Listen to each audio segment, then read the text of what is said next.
The global economy was completely rewritten this week, and the mainstream media is feeding you a sedative. By the headline, a record-breaking 6-week green streak on the S&P 500, behind closed doors in Beijing, Washington just traded away technological sovereignty to keep the global energy market from collapsing. This week, May 11th, 2026, will go down as a turning point where the US and Iran war collided head-on with a new global axis. We had massive corporate earning blowouts from the semiconductor sector, a 20 square mile ecological disaster in the Persian Gulf, and under the table tech alliance that changes the valuation of every stock in your portfolio. Do not look at the surface level green days. The smart money is aggressively reallocating capital right now because of the macro floor is shifting. Let's take a deeper dive into the data piece by piece so you don't end up as institutional exit liquidity on Monday morning. So let's talk about one of the most talked subjects this week, and that is the Trump and Xi meeting. This was the most critical diplomatic showdown of the decade. Trump touched down in Beijing for the high stakes 3-day summit, and he didn't go alone. Sitting right behind him were Elon Musk and Nvidia Jensen Huang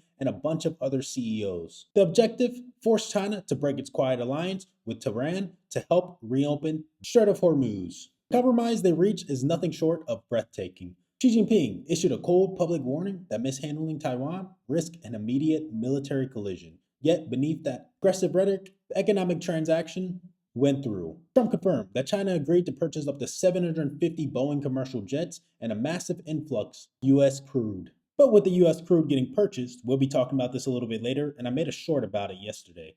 China will actually host President Putin of Russia, and they're thinking about doing an insane oil pipeline. We'll be talking about later, and also in the short if you want a quick summary of that. But going back to the Xi and Trump meeting, there is a hidden twist that Wall Street is whispering about. To get the trade route flowing, the White House is actively considering lifting sanctions on Chinese firms from buying Iranian oil. Crazier, Washington quietly greenlit Nvidia to resume sales of its highly restricted AI hardware, 10 major Chinese firms. The US just traded its AI leverage to temporarily press the cost of a barrel of oil. Now it's time to talk about the emergency meeting with China and Russia. This is going to be taking place Tuesday next week. If you thought Trump's departure on Friday meant a geopolitical chess match was over, you are dead wrong. Less than 24 hours after Air Force One left Chinese airspace, the Kremlin dropped a bombshell. President Putin is flying to Beijing on Tuesday for an emergency 2-day summit with Xi Jinping. Putin was watching really closely to Trump's movements with intense scrutiny.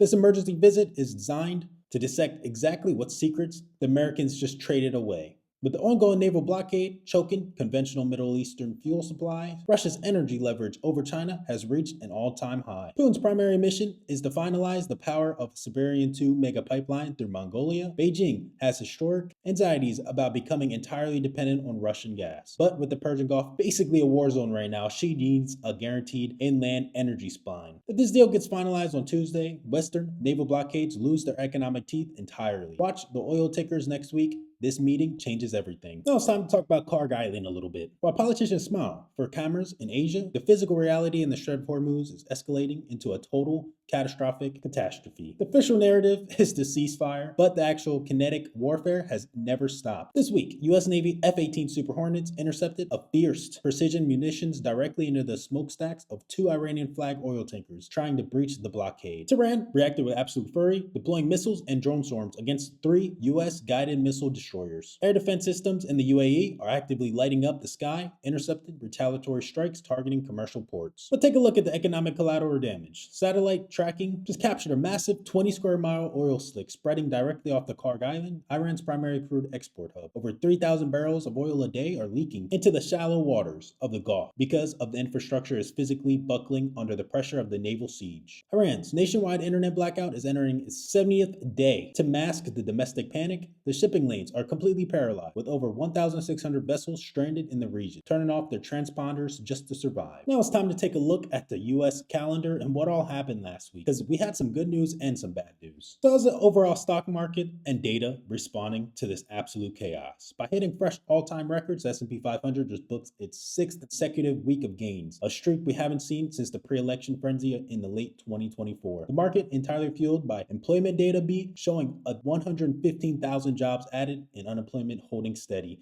at 4.3%. Traders are using this as an excuse to completely ignore the geopolitical reality. They're shrugging off the fact that wholesale inflation just ripped to a terrifying 5.2% due to soaring logistic input costs. Jerome just took the stage and admitted that energy costs are beginning to bleed directly to the consumer overall, with the freight, airfares, and core consumer products. The average American is paying over $4.55 a gallon at the pump, absorbing half of their annual tax refunds just to fill their tanks. The market is trading on corporate earning momentum and completely blind to the consumer spending cliff that always follows an energy stock. Looking at the Fed watch tool a little bit, people are saying that we might even have to raise the rates, and that is not really good for the stock market overall. We want the rates to drop down lower. This year, we don't even have a chance of rates getting cut. Oil is now officially over $100 a barrel, kind of sitting consistently, because before we were at 99, 95. Now we're sitting above $100 a barrel as well. Fear and greed index is a little bit greedy though. This is a little bit different than what we've seen a month ago. Greed is still pretty good for the overall stock market, but just watch closely. If we get down to neutral or fear, you can see stocks start selling off a little bit more.